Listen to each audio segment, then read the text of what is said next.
Hey, what's up?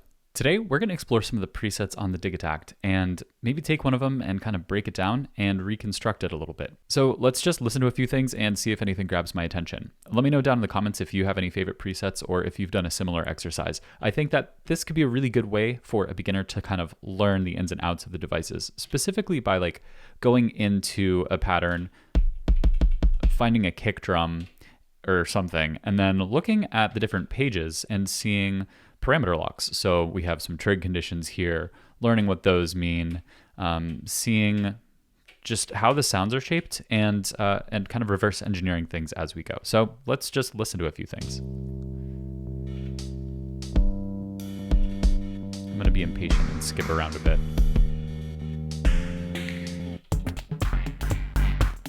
Oh, this is actually pretty fun.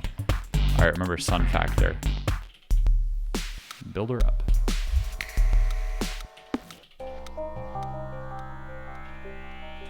To be honest, I kind of feel like these presets, or at least remembering back to the first time I heard them, they're a little bit like kitschy. They're a little too retro for me. That's not a bad thing though.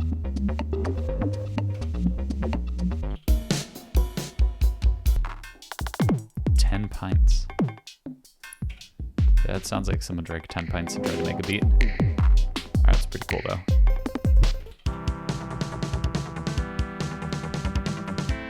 This is like bowling alley strike animation screen, drum and bass. You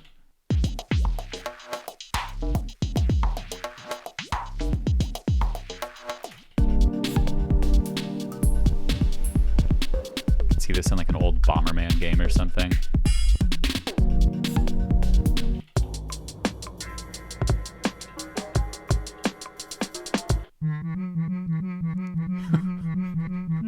What?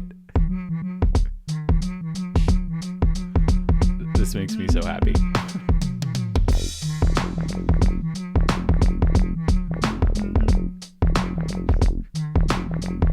What's Gerbit?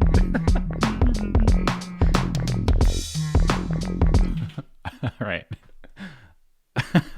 That's got to be my favorite one, but I don't think I'm going to mess with it.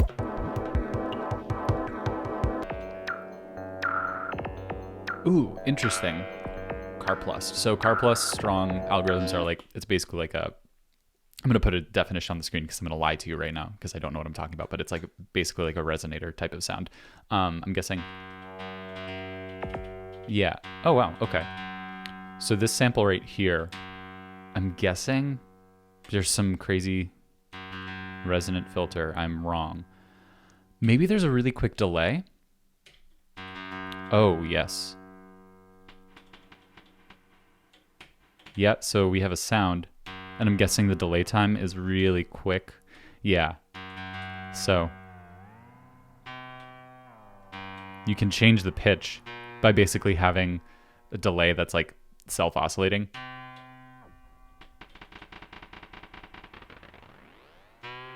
Cool. Yeah, just like explore these patterns and do little things like that where you hear a sound, try to find it, and think like, how is this made? Anyways, moving on to the next.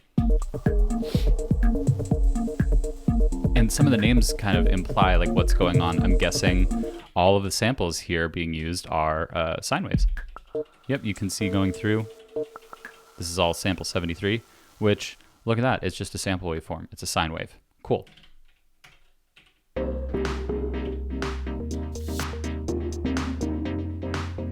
All right, what was the one that I said I enjoyed?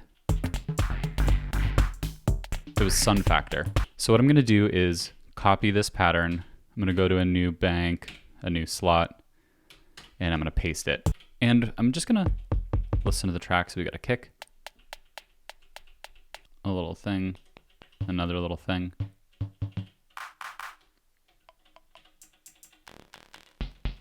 So it's like all just percussive sounds that are parameter locked to varying degrees. So kick is pretty straightforward. 4 on the floor.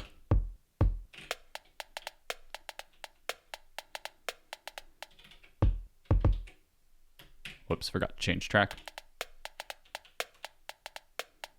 Cool, just like a parameter locked pitch type of vibe. Awesome. So there's like kind of a percussive melodic element. Again, there's some pitch being parameter locked. So there's an LFO on the sample start. And let's... Okay, cool. So it's just picking it up at different parts of the waveform. And it's playing it in reverse. Okay, cool.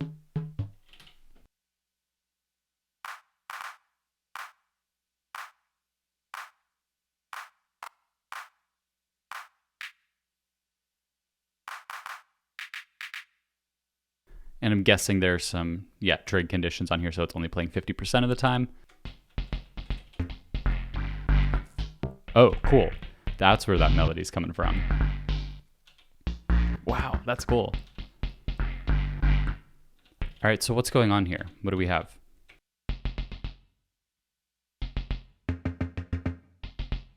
So they've trig locked the play direction for some of these trigs. What does this actual sample look like, though? So I wonder how they're getting that pitch.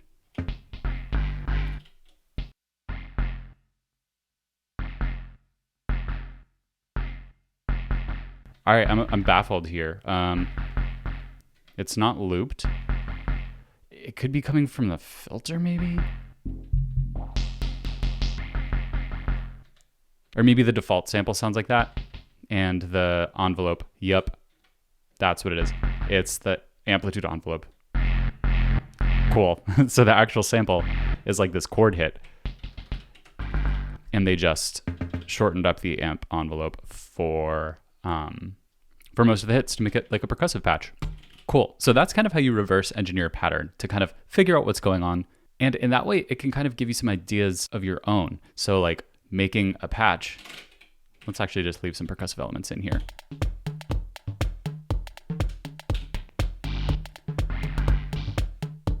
Using a melodic sample and turning it into percussion.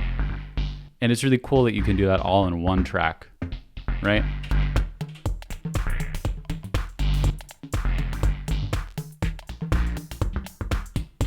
So what I'm going to do is I'm going to mess around with this and see what we can come up with. Let's copy the pattern and paste it here. So we have a clean on pattern 1 and our messed up one on pattern 2. Yeah, so let's change the tempo.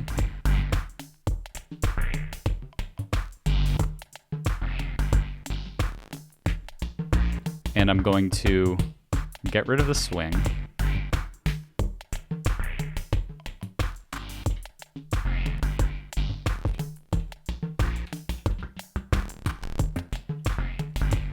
We're gonna make this 4 on the floor.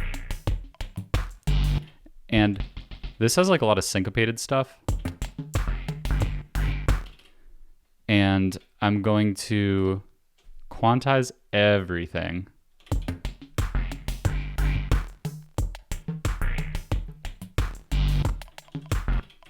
And find our main hi-hat sample. What's acting as the hi-hat?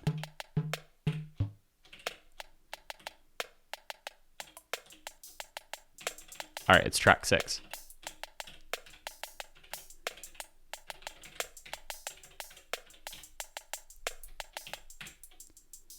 Cool. I'm going to turn the delay on.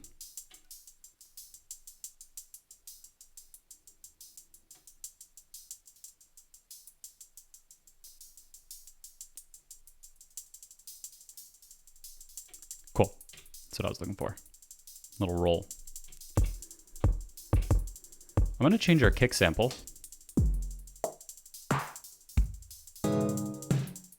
Oop, I heard one that I liked. I think it was the... Yep, cool. There we go.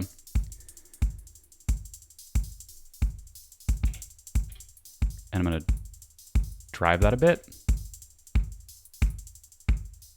Just get like a nice natural kick sound. Tiny bit of verb. All right, so we got this kind of like this tom, it's kind of like organic tom feel, but I'm honestly not loving this sample. Let's see what we can figure out here. I'm gonna get something a little bit more experimental. Cool, I like that, but I'm going to put a high pass filter.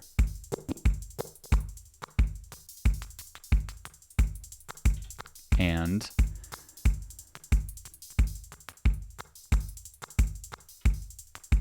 I think I'll leave it there. I kind of like that.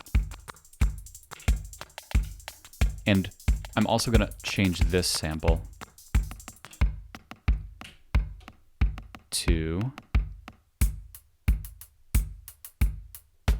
something. I don't know what.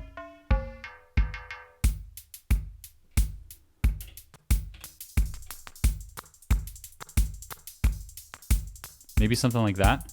I kind of like how that plays with this hi-hat. But like, let's take a listen to how it's panned, because they're both panned to the same side. So I'm gonna put one a little bit more to the right and then one a little bit more to the left, right? Or to the left, correct, I should say.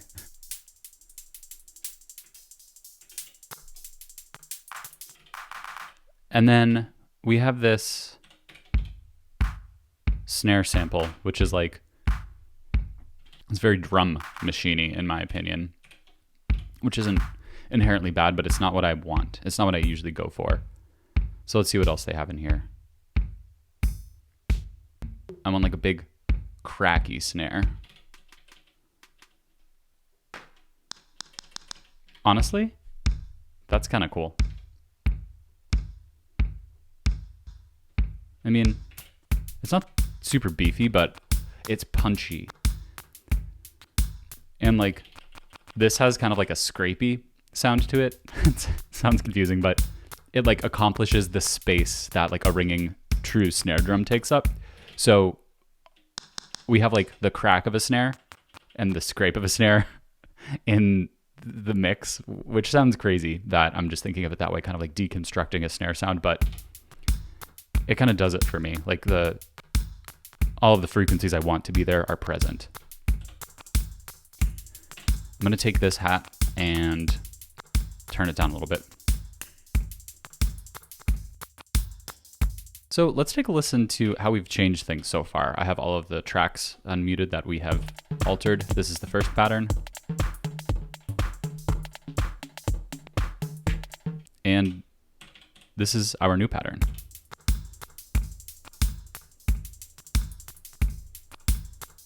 So it's totally different, right?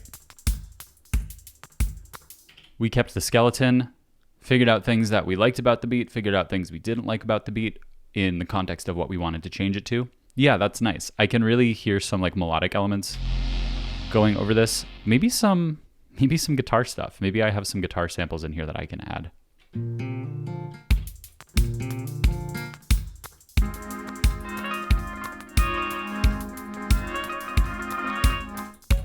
Or some non-guitar samples.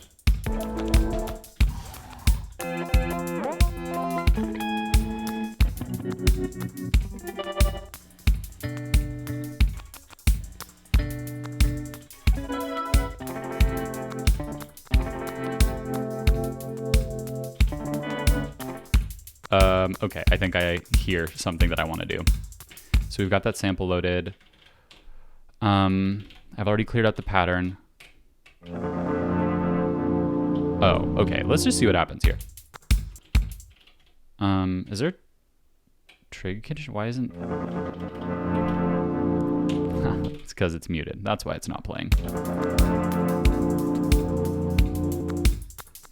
Okay, so I want to destroy that with reverb and delay. I want the sample to fade in a little bit, and I want it to hold on forever, but it sounds like it's going to cut off early. And then I want to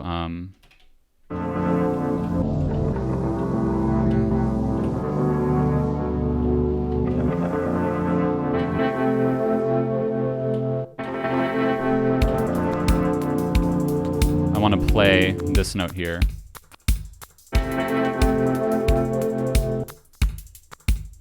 Okay, but it's really short, right? Or I could just, you know, paste it, but maybe reverse it?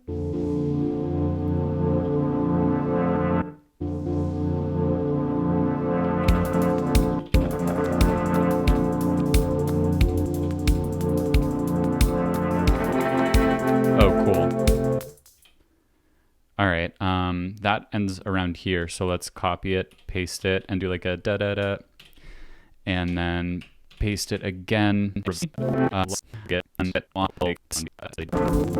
I mean, we'll roll with this. This is so wonky. I do want to actually kind of just like high pass this a little bit.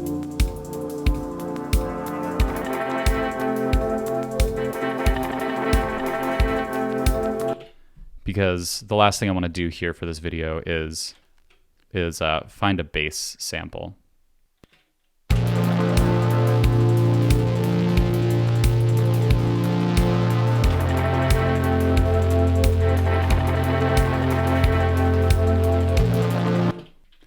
And what we're going to do, obviously, is grab our amp volume. We're going to sidechain it, because that's what we do here.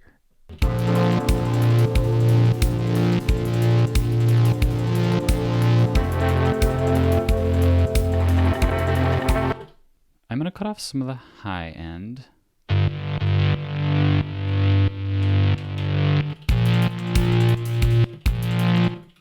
Something's a little weird with the tempo here. I don't know exactly what's going on.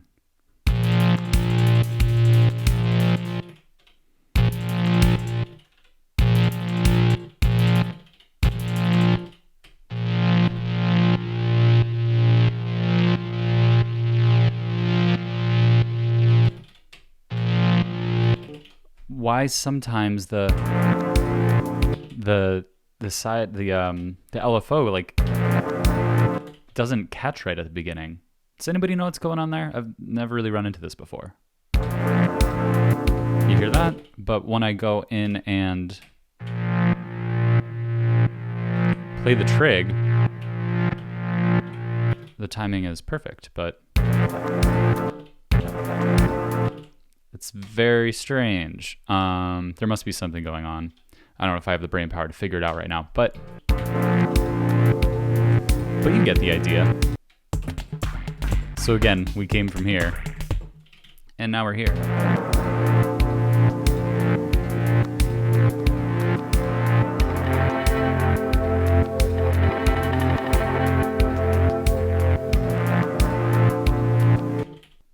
Oof, okay. So just a fun little exercise that got us a kind of indie chill wave guitar jam. Thanks. Check out my Patreon. Like, comment, subscribe. Drink water today. Peace, y'all.